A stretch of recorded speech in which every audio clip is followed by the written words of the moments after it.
Movie Buffer, and I'm back for another movie review. This is what we've been talking about.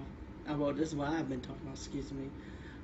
Like I said, I have a slew of movies I want to review, and I'm going to review every one of them because they all worth the time to review.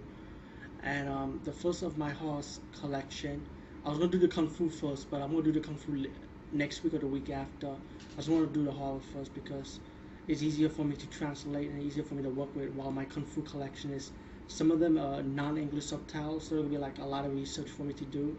So I'm gonna hold back with the Kung Fu movies because of that. So I'm gonna start with the horror. Alright, this is one of those video nasty horror movies called The Slayer. And The Slayer, I heard this movie for a long time, by the way, and I finally have a chance to check this movie out. Do not be fooled by the cover. Do not be fooled by the title. I'm gonna be really honest with you. This is not a horror. Well, it's a horror movie, but it is not a slasher movie. You would think the Slayer means slasher, right? But no. And it's not the heavy metal band, by the way, just in case. But all in all, even though it's like a horror mystery giallo type of movie. But at the same time, you might have to see the movie 2 or 3 times just to understand it a little bit. But if you've been watching a lot of horror movies all your life, I think you can follow up on what this is. Let's get to the point. It's about these 4 couples, right? They're like 30 something. There's no teenagers in this movie, by the way. So they go decide to have some R&R, which means relax and rest.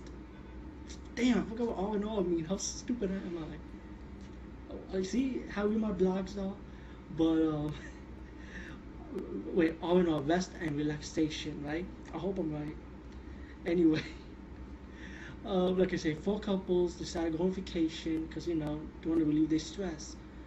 But one of the couples, which is the brother's sister, has some mental issues. She has bad dreams. She has flashbacks. She could predict like the future of some death scenes. Or every time she paints something that she sees what she paints. I mean, what she dreams. She dreams it, but she knows it by painting it, and then she actually sees the sight what she paints. Wow. There are a few kill scenes. There's blood and gore in it. You know what I'm saying? But it's not like really all that, to be honest with you. Back then, it was a video nasty, so I guess back then would have been a big deal. But today's standard wouldn't have been much of an issue. But still, just to watch this movie now, you might say, oh wow, I didn't know they could do it back then. Old school special effects.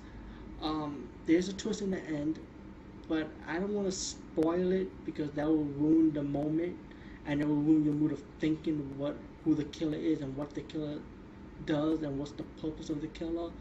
Like I said, I don't want to ruin because I was just destroy the whole fucking movie. But all in all, to be honest with you, it was an enjoyable movie, but at the same time, to me, I didn't feel like it was all that.